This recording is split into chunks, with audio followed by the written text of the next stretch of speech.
Hello everyone, welcome back to my channel Tahira's cooking house. Shab e Barat কিন্তু এসেই গিয়েছে, তাই আমি শবে বরাত স্পেশাল আপনাদের জন্য গাজরের দারুণ একটি হালুয়া রেসিপি শেয়ার করব। আশা করি আমার আজকের রেসিপিটা আপনাদের সবার কাছে ভালো লাগবে। আমার ভিডিওটি যদি ভালো লেগে থাকে অবশ্যই লাইক, কমেন্ট এবং শেয়ার করবেন, এবং আমার চ্যানেলে নতুন নতুন ভিডিও পাওয়ার জন্য অবশ্যই আমার চ্যানেলের সাথে থাকবেন এবং আমার চ্যানেলটি সাবস্ক্রাইব করে পাশে থাকা বেল আইকনটি ক্লিক করে রাখবেন। তাহলে আমার ভিডিওর সকল নোটিফিকেশন আপনাদের সবার ফোনে চলে যাবে। আশা করি আমার গাজরের হালুয়াটা আপনাদের সবার কাছে ভালো লাগবে এবং বাসার সবাই অনেক বেশি পছন্দ করবে। আমার বাসার কিন্তু সবাই আলহামদুলিল্লাহ অনেক বেশি পছন্দ করেছিল। তো চলুন চলে যাওয়া যাক আমার আজকের পুরো রেসিপিতে। আমি এখানে গাজরগুলো কিন্তু গ্রেটারে গ্রেট করে নিয়ে হালুয়া তৈরি করে নিয়েছি। আপনারা চাইলে কিন্তু এটা ব্লেন্ড করেও হালুয়াটা তৈরি করতে পারেন। তো আমি এই যে দেখতেই পাচ্ছেন চিকন করে গ্রেট করে নিয়েছি। তো এবার আমি কড়াইতে দিয়ে দিব ঘি। আপনারা কিন্তু অবশ্যই ঘিটাই দিবেন। এবার আমি দিয়ে দিব আস্ত গরম মশলা। আমি গরম মশলাটা একটু ভেজে তারপরে দিয়ে দিব গ্রেট করে রাখা গাজর। আমি গাজরগুলো একটু ভেজে নিব ঘিয়ে।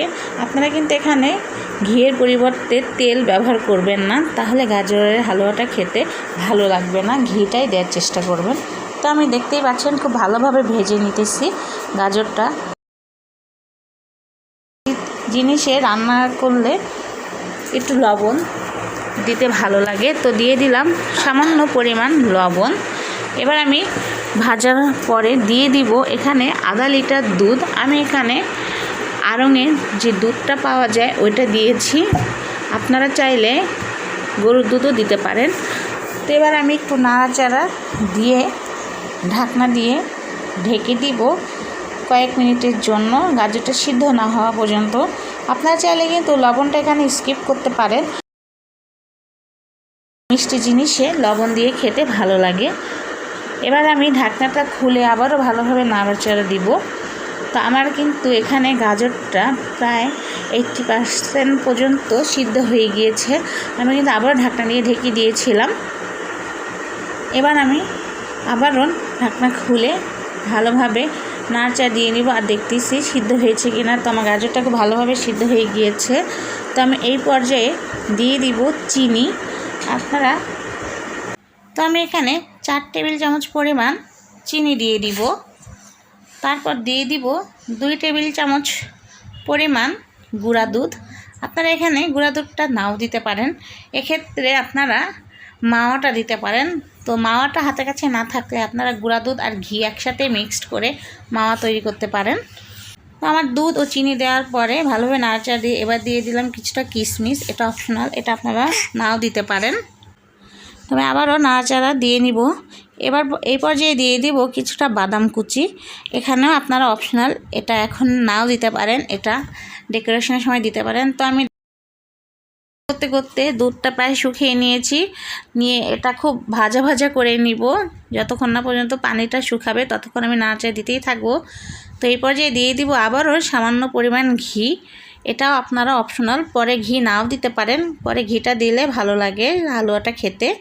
তো আমি ভালোভাবে আবারও নাড়াচাড়া দিতেই থাকবো আরও যতক্ষণ না পর্যন্ত কড়াই থেকে ভালোভাবে উঠে আসতেছে ততক্ষণ আমি নাড়াচাড়া দিতেই থাকবো।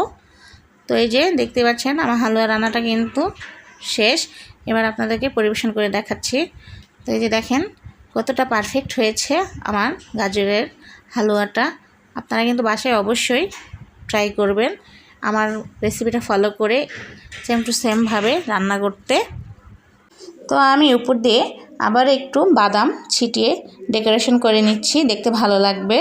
তো আমার এই হালুয়াটা কিন্তু আলহামদুলিল্লাহ অনেক বেশি মজা হয়েছিল, বাসার সবাই অনেক বেশি পছন্দ করেছিল। আশা করি আপনাদের সবার কাছেও ভালো লাগবে। তো আমার ভিডিওটি যদি ভালো লেগে থাকে অবশ্যই শেয়ার করে দিবেন এবং আমার চ্যানেলের সাথেই থাকবেন, আমার সাথে থাকবেন, আমার চ্যানেলের সাথে থাকবেন নতুন নতুন ভিডিও পাওয়ার জন্য। একটু কাছ থেকে দেখাই দিচ্ছি কতটা সুন্দর হয়েছে। তো এই যে দেখতেই পাচ্ছেন কতটা লোভনীয় হয়েছে। সবাই ভালো থাকবেন, সুস্থ থাকবেন এবং আমার চ্যানেলের সাথেই থাকবেন। আল্লাহ হাফেজ।